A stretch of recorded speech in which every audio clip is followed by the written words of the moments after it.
morning, good afternoon, or good evening, depending upon where you are in the world, and welcome to today's webinar, Turbocharge Your Embedded Testing, 10-time efficiency in 30 minutes. Brought to you by Tech Online, Wind River, and broadcast by AspenCore. I'm Colleen Heckman, and I'll be your moderator today. Discussing today's topic are John Jarboe, Senior Product Marketing Line Manager, Wind River. With a diverse and comprehensive background in product marketing, John Jarboe excels at driving business impact across all phases of the customer journey. His experience spans development, support, sales, marketing roles, offering both internal and external perspective. And joining John today is Michael Mahoney, Partner Solutions Architect at Wind River. Michael is a seasoned partner solution architect with extensive experience in safety-critical software systems. With a strong passion for ensuring software reliability, Michael is dedicated to preventing, detecting, and resolving software bugs before they become costly issues. It's with great pleasure I now hand things over to Michael to begin. Michael's going to kick things off for us today. Hello, everybody. Thanks for taking the time out of your day to learn about embedded testing and doing it faster and more efficiently. Today we're going to talk about who we are, myself, Michael Mahoney, your presenter, and Wind River. We're going to follow up with diving into embedded testing challenges, different things about embedded devices that make testing tougher. And then we're going to jump into some strategies for dealing with those challenges and harnessing different ways of making your embedded testing better. So first, let's begin with who we are. I'm Michael Mahoney. I'm a solutions architect here at Wind River. I've got an embedded safety software background. Prior to this, I've worked in commercial airplanes. I've worked in autonomous floor cleaners in public places. So I've spent my career heavily involved with safety critical embedded devices. I also enjoy going on hikes and riding bicycles. Now let's talk about Wind River. Wind River's global leader in delivering software intelligent connected systems. We're focused on the edge, we're focused on the cloud. Our technology and expertise enable the development, deployment, operations, and servicing of mission-critical intelligence systems. Our technology is found in more than 2 billion products, including products in the moon, products that you may have been on when you're going from A to B on an airplane, in a car. We've got award-winning customer support. We've got a broad partner ecosystem and world-class professional services to help you out if you need something. And our company is headquartered in Alameda, California. Let's jump right in. Embedded testing challenges. So as I said, we've got the intro out of the way, and now we're about to jump into our different challenges that we find in testing embedded systems. First, we're going to start off with this slide on the reality of development. 69% of developers put over a quarter of their time into tool maintenance, and 76 want to standardize and consolidate their development tooling. We've got 22% higher infrastructure flexibility when using the public cloud, and 30% higher organizational performance with flexible infrastructure. 57% of defects are found at integration, because sometimes it's easiest to find issues when all the parts are together, and we couldn't find it earlier. It also happens to be the most expensive place to find those defects. So let's talk a little bit more about the problem with embedded systems testing, why these 57% of issues are found late in the delivery cycle. When we're doing some software testing where we don't deploy it on the hardware, we've got basic smoke testing failing, we've got integration with the software failing. Most of our easiest testing we can do at the beginning is mock testing, where instead of testing your software on a system with other components, you're just testing the piece of software against its specific requirements, just in a little silo. 20% of software releases are unplanned. That's quick rollout bug fixes because we've got a lack of adequate testing since we couldn't use hardware in the beginning because our software stack wasn't fully integrated. Our tests were inadequate because we weren't able to do those tests earlier. We sometimes don't have proper test environments available to developers, so developers get creative and maybe set up an integration that doesn't fully fit what we're trying to do, right? So that leads to delays, higher costs, and less time for innovation and value creation. When we find our defects on the right side of this V instead of the left side of this V, why can't we test earlier? With our embedded devices, when we're doing our early system design and planning, the board that we're going to test on, instead of being a standard environment like you get with web services, might be in development. We might be going through multiple hardware iterations. We might not have enough boards available for developers to use. I mean, there are some systems that are cheaper where it's easy to get another board out if it's still the same iteration of the board, but there's some systems that are very, very expensive to build, and maybe you only get a couple before you throw it in a satellite and launch it out to space. So budget constraints come into play there. That limits our access to targets. Nowadays, we've got fully remote distributed teams, and if we've only got one or two boards that are in specific labs, it's hard for me to use a board that's in, let's say, San Diego from Alameda, unless I've got some way of putting that, either shipping it to me or going in person. It's hard to share that. So we have to plan a trip out to go see it. It's a lot of logistics. It takes some time. There's a lot of latency to get more eyes on the hardware for testing. And it's hard to automate, When you're going through manual steps on a piece of hardware, even if you've got the best checklist next to you, people make mistakes and miss a step. There's no API. There's coordination challenges for automating this hardware. You got to make sure you've got the right software going onto the piece of hardware with the tester going through manual steps. There's a lot of challenges with earlier testing nowadays with embedded systems. So what can we do to jump through those strategies? I know it sounds like we've got a lot of issues here, but there are ways to get through these challenges, increase our testing capabilities, and have testing happen earlier. Today we're going to be talking about 3 key strategies to turbocharge our embedded testing. The first strategy we're going to discuss is leveraging simulation to test earlier and more often. That is basically simulating the system you're going to test on with as high of fidelity as you can to real hardware. Number 2 is enabling resource sharing to improve access and utilization. Make it easy for me to test on a piece of hardware that doesn't happen to be in my office or even in the same state or country I'm in. Number 3 key is to standardize and codify configurations for better automation. We're going to make it easy. We're going to talk about making it easier for developers to use the same system, get used to the same setup, and everybody be on the same page about what our testing and testing automation looks like. So for our first key strategy, leveraging simulation, there's a few benefits we can get out of it. Number 1, we can test earlier in the product cycle. That means is I can take a software build for a target, for example, and even if I'm waiting for a piece of hardware to test it on, we've got a model of the requirements. We can run the software on that hardware, and that lets us test out the software. Not only does it let us test out the software, it also gives us a first best guess at how the software interacts with that hardware we plan. Maybe we catch some issues about the hardware before even doing a build out run on a configuration. So we might be able to save a hardware run with this. We can also test at greater scale. So if you've got 3 boards in a lab and you've got 9 hours of testing, let's go with 9 because that's a rounder number. It'll take you 3 hours to get through all that testing if you can parallelize it. Whereas with a higher scale, we can spin up more and more and more targets to meet the testing demand for however big a team you've got or however many tests you've got to throw at it.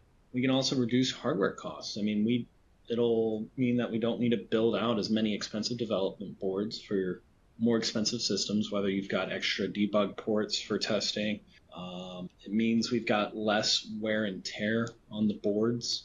And we've got the ability with simulation to also sort of look inside the system without doing any extra intrusive testing within the processor. We can see what's going on from inside without actually modifying the software that's running on the system.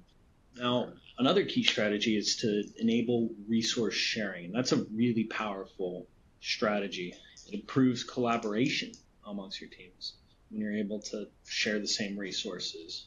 So if I've got a problem with a specific processor that's in my lab over here, and I've got a teammate on the East Coast who is an expert with that issue but has a different piece of hardware and can't see it, the idea of being able to take my piece of hardware and give my teammate access on the East Coast and let him do that with an hour-long Zoom call or discussion, that's pretty powerful. He doesn't have to fly out here. I don't have to hand carry or ship hardware over to him. Really allows us to see whether it's something I've got with my testing setup or something with my piece of hardware. It also improves the utilization of expensive hardware. It means that when we do have a critical need for hardware, we can reserve it for, 4 hours on Wednesday. You've got to do some sort of verification, validation with some paperwork that comes with it, and it needs to happen then, and you've got to schedule a contractor to come and do specific testing. You can do that. But when you don't have those critical needs on the schedule, you can have the hardware just available for developers to run a quick test as they try and add some new feature or as they're trying to go through and fix some specific bug. This also reduces the risk of damage and downtime. It'll standardize your configuration so everybody hopefully has the same configuration from this. You don't have to set up and tear down hardware in between two different developers using it.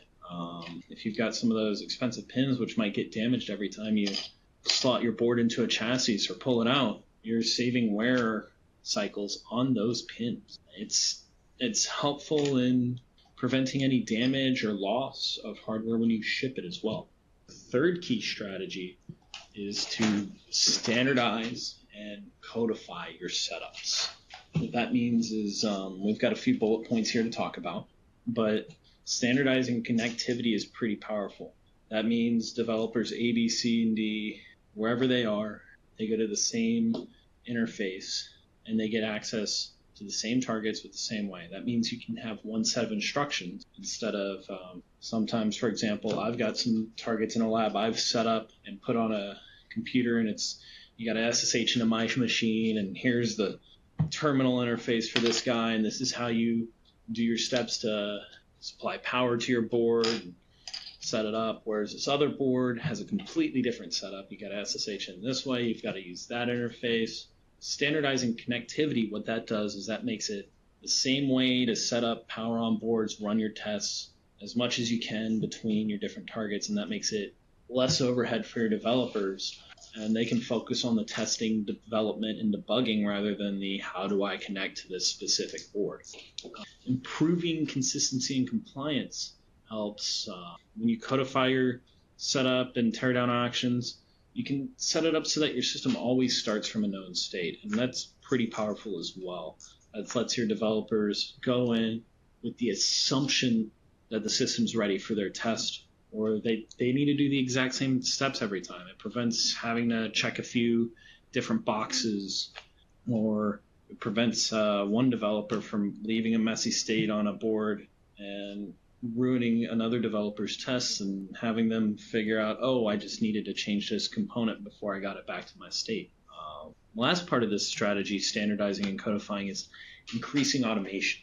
So once we've got this uniform access and once we've got these codified configurations, we can take a lot of our manual processes and remove the manual part of that process and automate it so that every time you run this test, it's the same thing every time. It prevents human error when running a test. It prevents timing.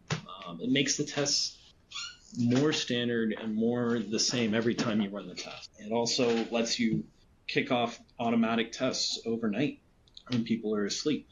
Thanks for listening to the key 3 strategies. As I said, leveraging simulation lets you test earlier and more often. It helps you find issues with the software integration before you actually do the software integration. Potentially even lets you find issues with some of your assumptions about how the hardware is set up if you run a simulation of your hardware plans. Enabling resource sharing to improve access and utilization, that's pretty powerful. It prevents you from having to ship expensive hardware or get people to take the time out of their lives to travel to help out. Really takes some testing from a few days down to a couple hours to get done, and makes the testing and development process run a lot smoother for your team. Standardizing and codifying configurations for better automation, that's a really powerful strategy. It takes a lot of overhead out of developers and allows them to focus on debugging, testing, rather than trying to figure out how to connect and set up target A compared to target B. Really makes things run a lot smoother in your testing and development process. Here at Wind River, we've implemented these 3 strategies, and they've all been pretty successful. We've got $10 million worth of savings on testing costs, reducing reliance on our old, expensive development hardware labs.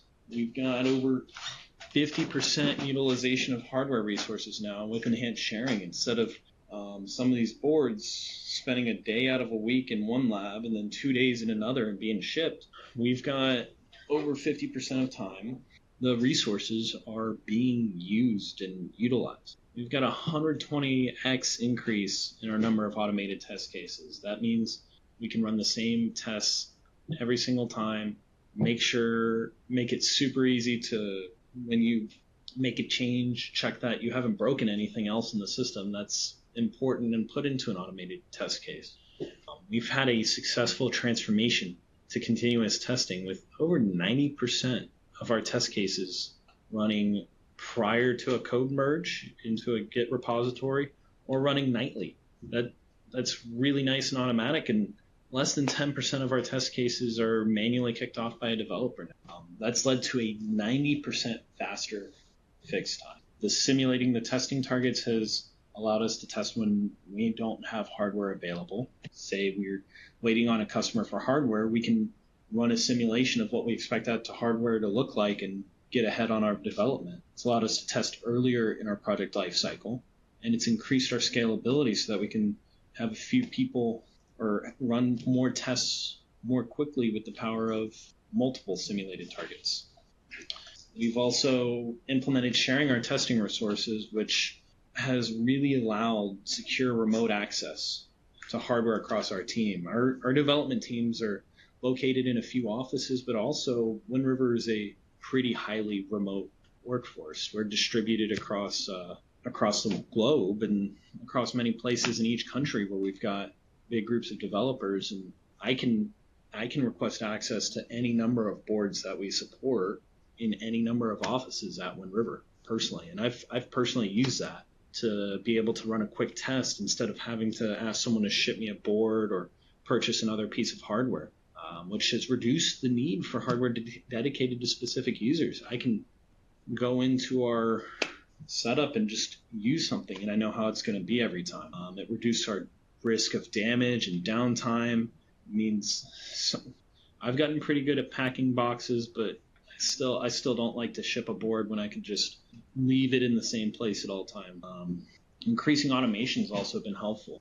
We've got reliable programmatic access to testing targets within our labs here for our product development and customer development. We've got consistent setup and teardown policies, and that's been pretty nice. If I need a board, I know how to run it. It's going to be in the right state when I start using it, and it's going to automatically go back to that right state afterward. It's reduced our reliance on manual processes and really made things a lot easier. So what do we use at Wind River, and how can we help you if you're looking to implement these strategies? What we've got is Wind River Studio Developer. It's a cloud-native edge-to-cloud DevOps platform. It's focused on your edge device development, right? So we do the development lifecycle. We can help you with the deployment, and we can help you with operations. So what that means with development is we take your standard DevOps and we've focused it, basically what we've done internally, we've productized it and made it available to help you with your development, deployment, and operation of edge devices. With deployment, we've got containerization and type solutions to help you get your applications updated at the edge. And we've got ability to help you get real-time analytics, maintenance, and orchestration from the cloud. The Studio Virtual Lab down here is one of our more powerful pieces in what we really do to enable reservation and access to hardware that's in a shared lab, to virtualized hardware, higher and lower fidelity. It integrates well into our Studio pipelines, which you can set up for a full build, test, deployed process. Our test automation, our Studio digital feedback loop is what allows you to see what's going on at the edge, get feedback from your edge devices. We've got over-the-air updates for being able to send new updated software to your devices at the edge. And Studio Gallery allows us to bring in third-party tools on this Studio Developer platform. What users are saying. We've got this nice quote. This fits my personal use case as well.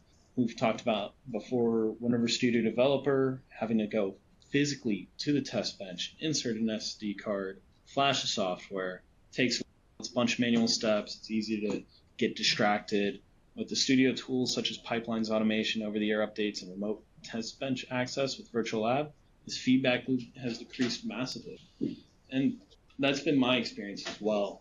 We can make a change, push it to our Git repositories, have it kick off a pipeline that'll build your new image, run some automated tests using remote test benches or virtualized test benches, and give you those results where once it's done running those tests. That's a lot less of a brain drain than going through the physical steps of, okay, I've built my code change, and then having to spend time and effort to actually run the test.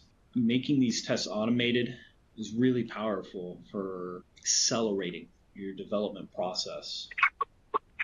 For taking the time out of your busy schedule today to listen as I discussed 3 powerful strategies Wind River has used to accelerate our own internal embedded development process to make testing and debugging and integration go easier and much more smoothly, and really accelerate what our team has been capable of. If you need more information, we've got a link right here, windriver.com/studio/developer. Feel free to go to that website for more information on what we've done and solutions we can help you out with. If you've got any more questions, we're about to open up to Q&A, so feel free to stick around. I'll be here to help answer questions. Thank you so much. Well, thank you, Michael. To our audience, we are now moving on to our question and answer portion of the event. So if you haven't done so already, please go ahead and enter those questions now into your Q&A text box and hit the submit button. I also want to point out that the link that Michael just referred to is in your green resource folder. So once we're done here, feel free to go ahead and explore that Studio Developer there, that site. So now let me get to some questions here, gentlemen. We've got a bunch coming in, so I'm going to go ahead and get started. Our first one asks, does the Wind River solution require the use of a Wind River OS, or does it work with other runtime operating systems? I can take that question. Thanks. Wind River solutions that we have here aren't really operating system specific. We've got some extra stuff for some operating systems that we support, but most of our capabilities are at modeling a system and running an unmodified binary. What's really nice is that you can take an operating system that we know nothing about, that maybe you're developing yourself, and run it and set up your capabilities without telling us how it works. Excellent. Thank you, Michael. Moving on here. Now, talk about logging provided by the platform and tests themselves. How does that information get stored with the test results, the document context to facilitate the resolution? Sure, I can talk about that. Okay, John. Yeah, thanks. So, I mean, in general, the Studio Developer Platform, which is what, the broader product platform, I guess, upon which Virtual Lab and the various other components sit, it basically logs everything that's happening. So you have full visibility into what's happening, whether you're connecting to a target or you're starting up a simulator, you're running a test, you want to look at the output of the test run. All of that information is logged within the platform, which makes it really easy when you get some sort of a testing failure. You can go back, look at the logs, and figure out really quickly, is this because I wasn't able to connect? Is it because there was a problem with the test itself, or did the test actually find a legitimate problem? It really helps the developers to be able to reproduce that problem and kind of recreate it within a debug session, rather than having to rely on running that automated test again to make sure that things are set up exactly the way that they were when the failure happened. Excellent. And Michael, do you have anything to add there? I Thank you, don't. John. That was great, John. Thanks. Was that great? Okay, good. Perfect. I thought so. Thank you, John. Okay, I've got another question actually that just popped in. So let me see here. How does Wind River Studio facilitate collaboration among geographically distributed teams? What's great about Wind River Studio is it's accessible through the internet. So it allows you, as long as you've got network access, to be able to share your test results, share your build results, share your testing targets. And that really enables you to just work together as if you're in the same office, but on other parts of the globe as well. Excellent. Thank you for that. I'll also just point out that the resources themselves are managed with role-based access controls.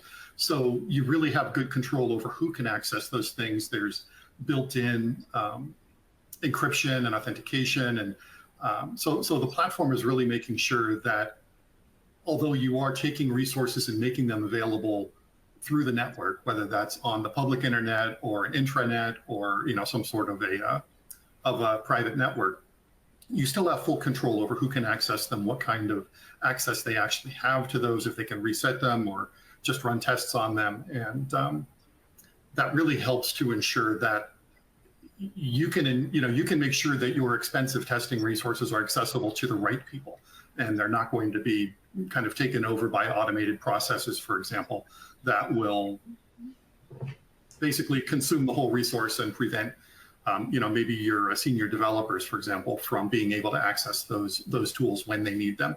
You have the ability to control when and how that access can happen.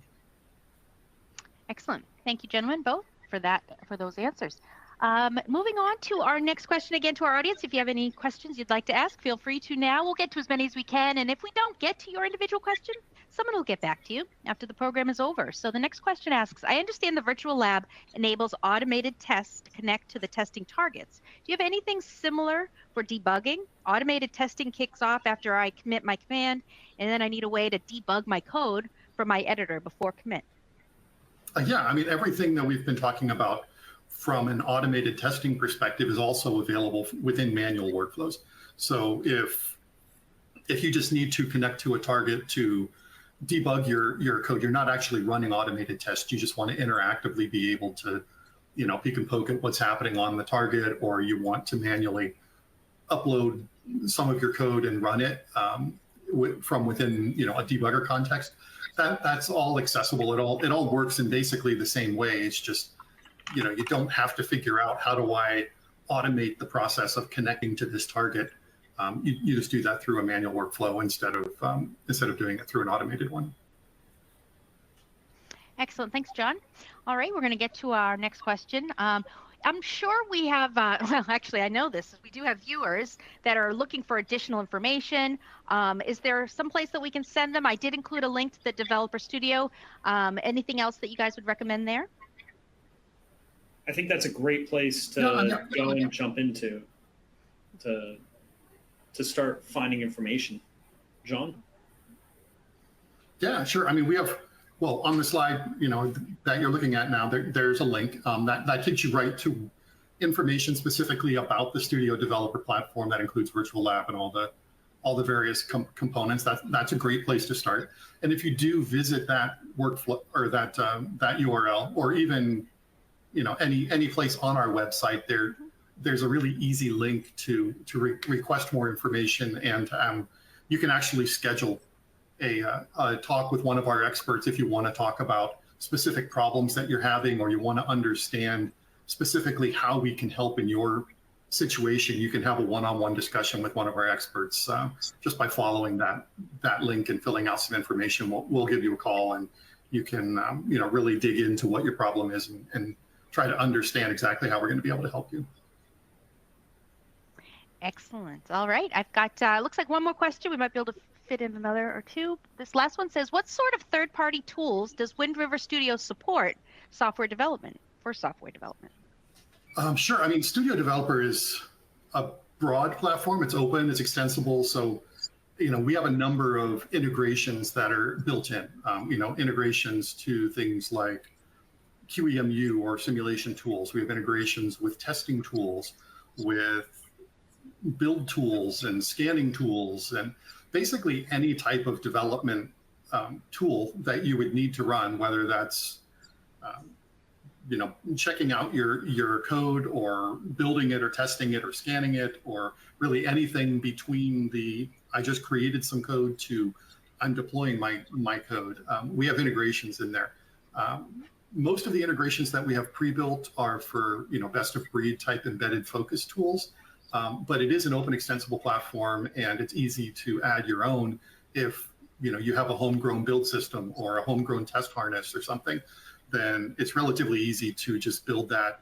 You essentially throw it into a container, and as long as the container is kind of runs in a normal way, then we're able to integrate that into the platform and make it executable from within pipelines or whatever type of workflow it is that you want to create.